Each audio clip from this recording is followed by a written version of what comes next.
ভকতিৰ ভকতি হনে জীৱ যায় ৰখাত হেন জানি পৃথিৱীত থাকা মহাব হেন জানি পৃথিৱীত থাকা বাৰে বাৰে শ্ৰীকৃষ্ণই উদ্ধৱক কৈছিল তুমি নাকান্দিবা মই বৈকুণ্ঠলৈ যোৱাৰ পাছতো ভকতসকলৰ মাজত কৃষ্ণ কথা দিবলৈ তুমি পৃথিৱীত থাকিব লাগিব অৰ্থাৎ জুবিন দাই আমাক কৈ আছে মই যিখন ধৰ্ম নিৰপেক্ষ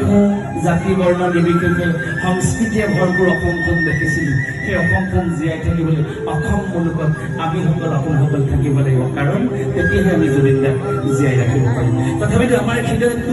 দুখ আছে কৃষ্ণ শৰণাৰ্থীভাৱে কৈছে নাযাবা আমাক এৰি মোৰ প্ৰভুদেৱ নাযাবা আমাক এৰি নাযাবা আমাক